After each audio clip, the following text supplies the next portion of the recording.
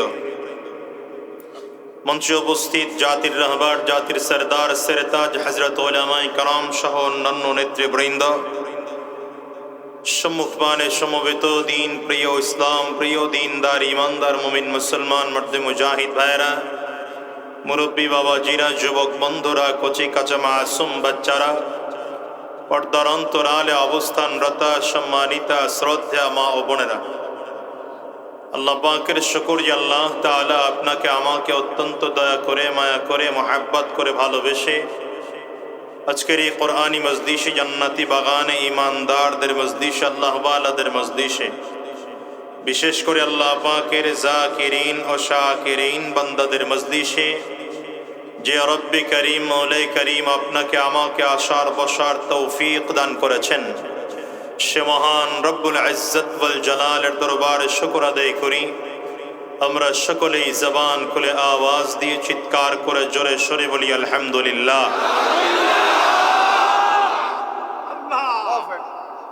আল্লাহ পাকের শুকর যে আল্লাহ তাআলা আপনাকে আমাকে মানুষ বানাইছেন।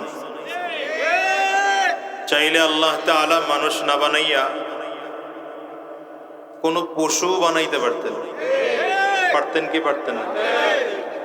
দেখেন, মানুষ হওয়ার জন্য আমাদেরকে আল্লাহ মানুষ বানাবেন, এই জন্য আমরা কোনো দরখাস্ত করি নাই, আবেদন করি নাই, অ্যাপ্লিকেশন করি নাই।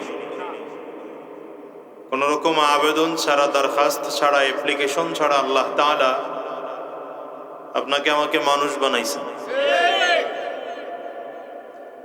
মানুষ বানানোর পরে চাইলে হিন্দু, বৌদ্ধ, খ্রিস্টান, অন্যান্য ধর্মের হয়েও আল্লাহ তাআলা বানাইতে পারতেন। চাইলে আল্লাহ তাআলা ইমানদারের ঘরে জন্মগ্রহণ করাইতে নাও পারতেন। কিন্তু দেখেন, আল্লাহ তাআলার বড় দয়া করে আমাকে আপনাকে হিন্দুর ঘরে পাঠান নাই, বৌদ্ধের ঘরে পাঠান নাই, খ্রিস্টানের ঘরে পাঠান নাই, ক্যাথলিকের ঘরে পাঠান নাই, মুসলমানের ঘরে জন্মগ্রহণ করার তৌফিক দিয়েছেন। মুসলমান হওয়ার পরে অন্যান্য নবীর উম্মত হওয়ার আল্লাহ তাআলা অন্যান্য নবীর উম্মত করতে পারতেন, তো আল্লাহ তাআলা তা না বানায়া এমন একজন নবীর উম্মত বানাইছেন, যেই নবীর উম্মত হওয়ার জন্য অন্য নবীরা আল্লাহর কাছে দরখাস্ত করেছিলেন। এমন নবীর উম্মত, যেই নবীর উম্মত হওয়ার জন্য অন্যান্য নবীরা কি করছে? দরখাস্ত করছেন, আবেদন করছেন, অ্যাপ্লিকেশন করছেন। অথচ আল্লাহ তাআলা এতগুলো নেয়ামত দিয়েছেন আপনাকে আমাকে কোনো দরখাস্ত ছাড়া। দেখেন, এমন একজন নবীর মাধ্যমে আল্লাহ তাআলা এমন একজন নবীর উম্মত হয়ে আমাদেরকে পাঠিয়েছেন, উম্মত করে, যেই নবীর উম্মত হওয়ার জন্য সব নবীর আল্লাহ পাকের কাছে দরখাস্ত করেছিলেন। হাদিসে আসছে, লিকুল্লি নবিয়্যিন দাওয়াতুম মুস্তাজাবা। মুসলিম শরীফের হাদিস, ফাতাআজ্জালা কুল্লু নবিয়্যিন দাওয়াতাহু ওয়া ইন্নী ইখতাবাতু দাওয়াতি শাফাআতান লিউম্মতি ইয়াউমাল কিয়ামাহ। সব নবীদেরকে আল্লাহ তাআলা স্পেশাল একটা দোয়া করার অধিকার দিয়েছিলেন। দোয়াটা করবে, সাথে সাথে কবুল হয়ে যাবে। মনে রাখবেন, সব নবীরা মুস্তাজাবুদ দাওয়াত, সকল নবীরা দোয়া করতে দেরি, কবুল হতে দেরি না। এর পরেও এর বাহিরে গিয়ে আল্লাহ তাআলা স্পেশাল এক দোয়া করার অধিকার দিয়েছিলেন। এই দোয়াটা সব নবীরা করেছে, কিন্তু ঈসা আলাইহিস সালাতু ওয়াস সালাম এই দোয়াটার সুযোগ যখন পেয়েছেন, তখন পয়গম্বর ঈসা আলাইহিস সালাম একটা দোয়া করছেন। কি দোয়া করছেন? আল্লাহ আমাকে শেষ নবীর উম্মত বানায় আবার পাঠান। অন্যান্য নবীরা অন্যান্য ক্ষেত্রে দোয়া করছে, কবুল হয়ে গেছে। তো ঈসা আলাইহিস সালাতু ওয়াস সালাম এই সুযোগ পাওয়ার পরে এই দোয়াটা করছেন এমন, যে আল্লাহ আমাকে শেষ নবীর উম্মত বানায়া পাঠাও। সুবহানাল্লাহর আওয়াজ ভালো হয় না, জোরে বলেন। আপনি মাথা নিচের দিকে দিয়ে রাখছেন কেন? মাথার নিচের দিকে থাকবে না, মোবাইল টোবাইল মোতালা চলবে না, ডাইরেক্ট আমার মোতালা করা লাগবে। হ্যাঁ, বন্ধ করে এলাম। একসাথে দুই নৌকায় পাড়া দিলে নদীতে পড়া ছাড়া উপায় থাকে না। মনোযোগ দিয়ে বসেন, অল্প কথায় কাজ হবে। এখন তো ওয়াজ চলে লম্বা টাইম। আমার নবীর জীবনের লম্বা সময়ের বয়ান খুব কম। এই যে হাদিস, সবগুলো তো আমার নবীর কথা। কারণ হাদিস কাকে বলে? আমার নবীর কথা, কাজ অথবা সাহাবীদের কাজ নবীর সমর্থন, এটা হলো কি হাদিস। তো এই হাদিসগুলো দেখবেন, বিশেষ করে যেমন বুখারী যদি খোলেন, সহিহ বুখারী খুললে দেখবেন এক পৃষ্ঠাওয়ালা হাদিস খুব কম, আধা পৃষ্ঠাওয়ালা হাদিস, লম্বা হাদিস খুব কম।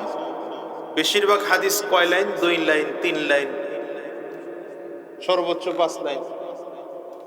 কারণ হলো নবীজি কথা বলতেন খুব কম, কিন্তু কোয়ালিটি এত বেশি ছিল, এত বেশি ছিল নবীজির কোয়ালিটি। যেমন দেখেন, মহিলাদের জন্য এক কথা বলছেন, ছোট্ট একটা হাদিস। নবীজি বলছেন কি, আল মারআতু ইযা সাল্লাত খামসাহা ওয়া সামাত শাহরাহা ওয়া আতাআত বালাহা ওয়া আহসানাত ফারজাহা। নবীজি 4টা কথা বলছেন। কোন মহিলা যদি 4 গুণে গুণান্বিত হয়, জান্নাতের যে কোনো দরজা দিয়ে চাইবে ঢুকে যেতে পারে। নবীজির কথা শেষ। কথা বুঝেন নাই? একজন মহিলা এই 4টা কথার উপরে আমল করে জান্নাতে যাওয়া তার জন্য যথেষ্ট। আচ্ছা, আপনি একটু চিন্তা করেন তো, 1 মিনিট লাগে না এই কথাটা শুনতে। যে মহিলার 4টা গুণে গুণান্বিত হবে, জান্নাতের যে কোনো দরজা দিয়ে চাইলে ঢুকতে পারবে। 1 মিনিটও লাগে না এই হাদিসটা শুনতে, নবীজির বলতে। কিন্তু এই হাদিসটার কোয়ালিটি এত বেশি, চাইলে হাদিসের উপরে আমল করে সব মহিলারা জান্নাতি হয়ে যায়। কি 4টা কাজ? 1 নম্বর 5 ওয়াক্ত নামাজ, 2 নম্বর রমজানের রোজা, 3 নম্বর ওয়া আতাআত বালাহা, স্বামী এবং নিজ সংসারের দেখাশোনা করা, 4 নম্বর ওয়া আহসানাত ফারজাহা, নিজের ইজ্জতের হেফাজত করা। বাস, ক্লিয়ার। এখন কোন মার বোন যদি কিচ্ছু না করে, এই 4টা কাজ গুরুত্ব দিয়ে করে, জান্নাতে। কত চমৎকার! দেখেন, যারা বিয়ে করবে তাদের জন্য নবীজির একটা ছোট্ট হাদিস। যারা বিয়ে করবে তাদের জন্য একটা ছোট্ট হাদিস, কিতাবুন নিকাহের মিশকাতের মধ্যে আসছে। তুনকাহুল মারআতু লিআরবাইন, লিমালিহা ওয়া লিজামালিহা ওয়া লিহাসাবিহা ওয়া লিদীনিহা। নবী বলেন 4টা গুণ দেখে মহিলাকে বিয়ে করো। এই যারা বিয়ে করছ নাই, যুবক, কথাগুলো শুনে রাখ। যারা বিয়ে করো নাই তাদের জন্য এই কথাটা। যারা বিয়ে করছেন তাদের তো কিছু করার নাই, বিপদে যেটা পড়ার পড়ে গেছেন। যদি ঘরে দিনদার বিবিরে না এনে থাকেন তো কপাল পুড়ছে যে পুড়ছেই।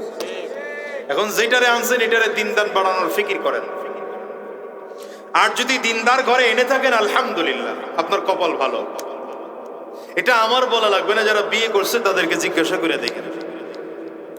তো নবীজি বলছেন, যারা বিয়ে করতে চাও, একজন মেয়েকে সাধারণত 4 গুণ দেখে বিয়ে করা হয়। কয়টা গুণ দেখে? 1 নম্বর হয়তো তার সৌন্দর্য দেখে, অথবা তার বংশ দেখে, অথবা তার সম্পদ দেখে। 4 নম্বর নবী বলেন ওয়ালিদীনিহা, অথবা তার ধার্মিকতা দেখে। নবী বললেন ফাজফার বিযাতিদ্দীন তারিবাত ইয়াদাক। তুমি দিনদার মেয়েটাকে গ্রহণ করো, আর যদি এটা না করো তাহলে তোমার দুনিয়াও ধ্বংস, আখিরাতও ধ্বংস। ছোট্ট হাদিস। কতটুকু হাদিস বলেন তো? 1 মিনিট লাগে না শুনতে, কিন্তু এই হাদিসের গুরুত্ব কত, গভীরতা কত বেশি। পুরুষদের জন্য নবীজি একটা হাদিস, কষ্ট হইতেছে আপনাদের? শুনে রাখেন, এগুলো শুনে রাখেন। নবী বলেন মাইয়াযমান লি বাইনা লিহইহি ওয়া বাইনা রিজলাইহি আযমান লাহুল জান্নাহ। কতক্ষণ লাগছে হাদিসটা বলতে? আধা মিনিট লাগছে। মান ইয়াযমান লি বাইনা লিহইহি ওয়া রিজলাইহি আযমান লাহুল জান্নাহ। শেষ। উলামায়ে কেরাম খেয়াল করেন, ভুল হইলে ধরাই দিন। নবী বললেন, কোন পুরুষ যদি দুইটা জিনিসের জামিনদার হয়, আমি নবী তার জান্নাতের জামিনদার হয়ে গেলাম। কয়টা জিনিসের জামিনদার? এক নম্বর, দুই ঠোঁটের মাঝে যেটা থাকে, কোনটা? জিহ্বা। এই নবীজি কথা, ছোট্ট কথা, কোন পুরুষ যদি দুই জিনিসের জামিনদার হয়, নবী বলেন আমি জান্নাতের জামিনদার হয়ে গেলাম। এক নম্বর কি? জিহ্বার জামিনদার। দ্বিতীয়, লজ্জাস্থানের জামিনদার হয়। পৃথিবীর যত গুনাহ, দেখেন গুনাহের মূল এই দুইটা। কি? সুদ খায়, ঘুষ খায়, মূল কোথায়? চুরি করে, ডাকাতি করে, বাট জিহ্বায় খাবে, খাওয়ার দান্দা, কথা বলেন, অথবা মিথ্যা কথা বলছে, এজন্য সমস্যা, চরিত্র ভালো না, কি কথা বলেন? এই দুইটা জায়গা নবী বলেন, এই দুইটা জিনিস ক্লিয়ার তো সে ব্যক্তির জান্নাতে যাওয়ার জামিনদার আমি হয়ে গেলাম। দেখেন নবীজির কথা কত সংক্ষিপ্ত, আমার নবীর কথা কত ছোট, কিন্তু কত কোয়ালিটিফুল। আপনি কিছু দরকার নাই, সব বাদ দেন, এই দুইটার উপরে আমল করেন। ফরজ ওয়াজিবের পরে এই দুইটা কথার উপরে নবীজির আমল করেন। একজন পুরুষ হয়ে আপনাকে জান্নাতে নেওয়ার জন্য জামিনদার হবেন স্বয়ং নবী নিজে। কি এক ব্যাপার! দেখেন নবীজি ইন্তেকালের পরে গোটা জাতির জন্য একটা ছোট্ট কথা বলে গেছে, তারাকতু ফীকুম আমরাইন লান তাদিল্লু। কথা বুঝতেছেন নাকি? লান তাদিল্লু মা তামাসসাকতুম বিহিমা কিতাবাল্লাহ ওয়া সুন্নাত রাসূলি। গোটা জাতির জন্য নবীজি না থাকলেও এমন কথা বলেছেন যেটা পাথরের মতো শক্ত, তার থেকেও শক্ত, যেটা পৃথিবীর কেউ নাড়াতে পারবে না। কি কথা? নবী বলেন, আমি তো চলে যাব, কোন নবীরা দুনিয়া থাকতে পারে না, আমিও পারবো না, কিন্তু অন্যান্য নবীরা চলে যাওয়ার শেষ, তাদের দিনও শেষ, তারাও চলে গিয়েছে, তাদের ধর্মীয় গ্রন্থ। নবী বলেন, আমি যাব, কিন্তু আমি তোমাদের মাঝে দুটো জিনিস রেখে গেলাম। নবী কি বলেন? আমি জমিন থেকে চলে যাব, কিন্তু আমি তোমাদের মাঝে দুটো জিনিস রেখে গেলাম। এক নম্বর, কিতাব আল্লাহ, আল্লাহ পাকের কিতাব মানে কোরআন। দ্বিতীয় নম্বর, ওয়া সুন্নাত রাসূলি। অন্য হাদিসে আসছে ওয়া সুন্নতি, আমি নবীর সুন্নাহ, আমি নবীর হাদিস। বাস, গোটা পৃথিবীর মানুষ সহিহ দ্বীন পাওয়ার জন্য দুইটা জায়গা একত্রিত হয়ে যায়। কি আর কোনো কথার দরকার আছে? আর কোনো ওয়াজের দরকার আছে? এই জন্য বলি, নবীজির প্রত্যেকটা কথা এত কোয়ালিটি সম্পন্ন কথা, খুব ছোট কথা। দেখেন পৃথিবীর উলামায়ে কেরামদের ব্যাপারে নবী একটা কথা বলছেন। কি কথা বলেছেন? নবী বলেন, আলা ইন্না খায়রুল খিয়ার খিয়ারুল উলামা ওয়া শাররুশ শিরার শিরারুল উলামা। ছোট্ট কথা, 1 মিনিট লাগে না এই কথা শুনতে। হ্যাঁ, এই ছোট্ট কথার মধ্যে গোটা পৃথিবীর আলেম সমাজের পেছন, অতীত, বর্তমান, ভবিষ্যৎ সব দিয়ে রাখছে। নবী বলেন, আলেমদের মধ্যে একদল আছে যারা সব থেকে ভালো, আবার আলেমদের মধ্যে একদল আছে সব থেকে নিকৃষ্ট। দেখেন অবস্থা। আলেমদের মধ্যে একদল আছে যারা খায়রুল খিয়ারি খিয়ারুল উলামা, সব থেকে ভালো, ভালোর থেকেও ভালো, ভালোর ভালো। এও কারা? উলামায়ে কেরাম। খারাপের খারাপ, এটাও আলেম। দেখেন পোলাও পচলে, কথা কয় না, পোলাও পচলে, কিন্তু ভাত যদি পচে খাওয়া যায়। আলেম যদি নষ্ট হয়ে যায়, তাইলে সে আলেম দিয়া সমাজ ধ্বংস হয়ে যায়। আলেম যদি ভালো হয়, তাহলে সমাজ কেমন ভালো হয়? আলেম যদি ভালো হয় তো ইয়ারউদ্দিন খলিফা হয়, আলেম যদি ভালো হয় তো মুকামিয়ার হাসান সাহেব হয়, আলেম যদি ভালো হয় তো বরগুনার আব্দুর রশিদ সাহেব হয়, আলেম যদি ভালো হয় শর্ষিনার নেসার উদ্দিন হয়, আলেম যদি ভালো হয় ওই কায়েদ সাহেব হুজুর হয়, আলেম যদি ভালো হয় শেখুল হাদিস আল্লামা আজিজুল হক হয়, আলেম যদি ভালো হয় তো হাটহাজারের আল্লামা শাহ আহমদ শফি হয়, আলেম যদি ভালো হয় তো কুতুবুল আলম কালো মানিক সৈয়দ ফজলুল করিম হয়। ভালো আলেমের উদাহরণ, কি কথা কন না কেন? আবার এই আলেমদের মধ্যে একদল আলেম আছে, কি আছে না নাই? আমাদের দেশের পীর নামের কিছু ভণ্ড, কথা কন না তো? এরা বলে বাবার দরবারে মুরিদ ছুড়ে দিতে নামাজ রোজা কিছুই লাগে না, কি কথা কন না কেন? এরাও তো নিজে করে হুজুর দাবি করে, পীর দাবি করে, কি কথা কন না? দেখেন তো অবস্থাটা। একজন ভণ্ড পীর সমাজের জন্য কত বড় ক্ষতি, একজন ভণ্ড ইমাম সমাজের জন্য কত বড় ক্ষতি। হ্যাঁ, একজন আলেম, একজন ওয়াইজ যদি ভণ্ড হয়, সে দ্বীনের বাহিরে কথা বলে, সমাজের জন্য কত ক্ষতিকর একটা ব্যাপার। আবার ওই মঞ্চেই যদি কোনো হক আলেম আসে, কোনো দিনদার আলেম আসে, কোনো দিনদার আলেম কথা বলে, তাহলে জাতির জন্য কত উপকার হয়, কি কথা কন না? শশিন্না নিসারউদ্দিন রহমাতুল্লাহ আলাইহির কারণে কত মানুষ দিনদার হয়েছে, কত মানুষ নামাজি হয়েছে, কি কথা বলেন না কেন? কায়েদ সাহেব হুজুর রহমাতুল্লাহ আলাইহির কারণে কত মানুষ দিনদার হইল, কত মানুষ নামাজি হইল। মুকামিয়ার হাসান সাহেব হুজুরের মাধ্যমে কত মানুষ দিনদার, কত মানুষ নামাজি, কি কথা বলেন না? চরমনাইর হুজরতের কারণে কত মানুষ দিনদার হলো, কত মানুষ নামাজি হলো। আবার এই দেশে কিছু ভণ্ডদের কারণে কত মানুষ নামাজ পড়ে কিন্তু নামাজ ছেড়ে দিয়েছে। আপনারা, আমার তো বরিশাল বিভাগের মানুষ বুঝবেন না, আমি বলি বাংলাদেশের 2 বিভাগে সব থেকে বেশি পীর। কয় বিভাগে? একটা হলো বরিশাল বিভাগ, আর এক হলো চট্টগ্রাম বিভাগ। চট্টগ্রাম বিভাগ, বরিশালে হক বেশি, চট্টগ্রামে ভণ্ড বেশি। কি কথা কন না? আরে আমার নবীর কি কথা বলবো বলেন? আমার নবীর কত ছোট ছোট কথা, কিন্তু কত দামি কথা।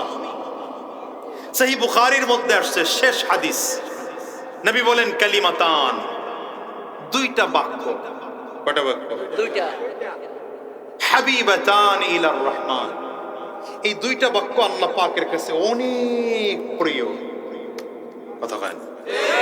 খাফিফাতান আলাল লিসান, কিন্তু জবানে উচ্চারণ করা একেবারে সহজ। সাকিলাতান ফিল মিজান, এটা মিজানের পাল্লে অনেক ভারী হয়ে যাবে। কি সেই 2 কথা? সুবহানাল্লাহি ওয়া বিহামদিহি সুবহানাল্লাহিল আযীম। পড়েন, সুবহানাল্লাহি ওয়া বিহামদিহি সুবহানাল্লাহিল আযীম। ছোট্ট কথা, কিন্তু কোয়ালিটি কত, কি কথা কন না কেন? নবীজি বলেন মান লাম ইয়াসআলিল্লাহ ইয়াগযাব আলাইহি, গোটা পৃথিবীর মানুষের জন্য একটা ঐতিহাসিক কথা আমার নবীর, ছোট্ট কথা। মান লাম ইয়াসআলিল্লাহ ইয়াগযাব আলাইহি, 5 সেকেন্ডও লাগে না কথা বলতে। কি ধরে নিলাম 5 সেকেন্ড বা 10 সেকেন্ডই লাগছে, এই কথাটার ওজন কত বলেন তো? নবী বলেন, যে ব্যক্তি আল্লাহর কাছে চায় না, আল্লাহ তার উপরে রাগ করেন। যে ব্যক্তি আল্লাহর কাছে চায় না, আল্লাহ তার প্রতি রাগ করেন। কত কোয়ালিটিফুল কথা। এমন করে করে নবীজির জীবনের হাজারো কথা আছে, হাজারো কথা আছে, যেই কথার এত ভার, এত ওজন, এত কোয়ালিটি। একটা হাদিসের ব্যাখ্যা ঘন্টার পর ঘন্টা করলেও শেষ করা যায় না, ঠিক না? এজন্য বলি আমার নবীর জীবনের কথা ছিল খুব কম, অনেক কম। নবীজি কম কথা বলেছেন। দেখেন, হাদিস মৌলিক ভাবে যদি হিসাব করা হয়, সব হাদিস মুহাদ্দিসগণ বুঝবেন যদি এখানে হাদিস পড়ানোর কেউ থাকে। হাদিস মৌলিকভাবে 10,000-এরও কম। মৌলিকভাবে হাদিস 10,000-এরও কম। এখন বলবেন তাইলে হাদিস এত লক্ষ লক্ষ কেমনে হলো? ত্রুকের কারণে। রাবি বেশি, বর্ণনাকারী বেশি, একই হাদিস 10 জন সাহাবী বর্ণনা করছেন, 10 হাদিস হয়ে গেছে। একই হাদিস 20 সাহাবী বর্ণনা করছেন, 20 হাদিস হয়ে গেছে। এখন আপনি চিন্তা করেন তো, আমার নবী 23 বছরের জিন্দেগিতে মাত্র কথা বলছেন কত? 10,000। আমার নবীর জীবনের সব থেকে বড় বক্তৃতা, সময় বেশি নিয়েছেন, বেশি সময় নিয়ে যে বক্তৃতা করেছেন সেটা হলো বিদায় হজের ভাষণ। বিদায় হজের ভাষণটাকে যদি এখন হিসাব করা হয় তাহলে সর্বোচ্চ 23 থেকে 25 মিনিট। এগুলো আমার নবীর জীবনের কথা, লম্বা কথা। এর থেকে লম্বা কথা নবীজি বলেন নাই। কি বুঝলাম? বয়ান কম হবে, কোয়ালিটি বেশি হবে। কথা হয় না তো? বয়ান কম হবে, কোয়ালিটি বেশি হবে। আমার নবী জীবনের এত কম কথা বলেও এমন সোলজার তৈরি করেছেন, এমন সৈন্য বাহিনী তৈরি করেছেন, যেই বাহিনী গোটা পৃথিবী বিজয় করতে তারা সক্ষম। আমার নবী জীবনী এত কম কথা বলেও এমন ব্যক্তি তৈয়ার করেছেন যিনি অর্ধ পৃথিবী শাসন করেন। আমার নবী জীবনে এত কম কথা বলেও এমন ব্যক্তি জীবনে তৈয়ার করেছেন যিনি দাঁড়াইলে বেঈমানগুলো পালাতে বাধ্য হয়।